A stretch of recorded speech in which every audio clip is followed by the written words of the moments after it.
Hey there, I'm Brandon.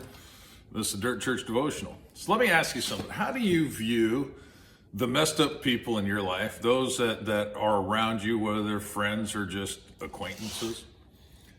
I'll tell you why I'm asking. In all four Gospels, there's a story about Jesus being anointed by this woman. She pours expensive perfume over him and washes his feet with her tears and dries it with her hair.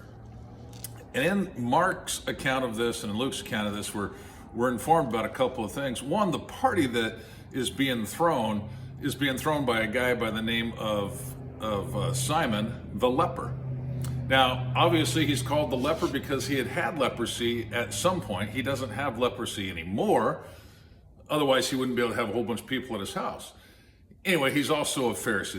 That's not a real big deal. But how did he stop having leprosy? It's a good probability that he had been healed by Jesus. So here's this guy that had this disease that kept him away from everybody, and he's been healed of it and set free. Now he's throwing a party for Jesus.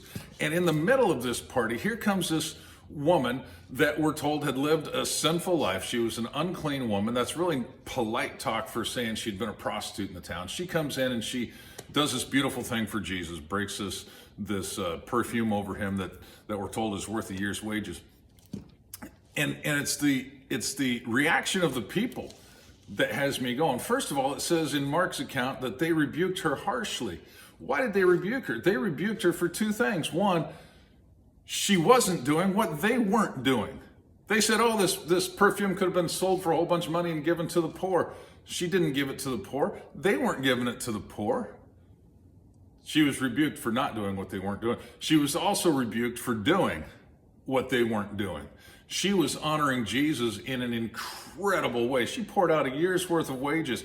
In fact, Jesus said what she did was beautiful, and she did what she could. So it leads me to the question, are you doing what you can for Jesus? He's not concerned about you doing what you can't, but are you doing what you can? We've all got different gifts and abilities and possibilities, and we should be doing the best that we can for Jesus. But let me continue.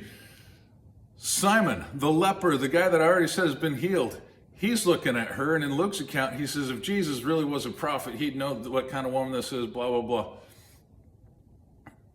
He's been an outcast. He should know what it's like. Apparently, he's forgotten what it's like to be outcast, to be hurt, to be set aside, to be unclean, unfit. And here's the thing that really has me going. He's sitting there and he is so focused on this woman and on her past and on her experiences that he's completely missing the fact that Jesus is sitting right there. Jesus, who is probably the one that healed him of the leprosy, he's right there, but this guy is missing that the healer, the redeemer, the savior, the blesser, the lover of his soul is sitting right there because he's so fixated on the uncleanness of the woman.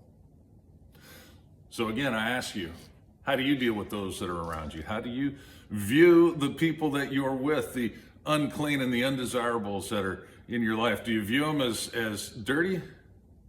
Or do you focus on Jesus, the one who can clean them up, the one who can bring healing and blessing? And do you remember what he's brought you out of? Well, chew on that. We'll talk to you next time.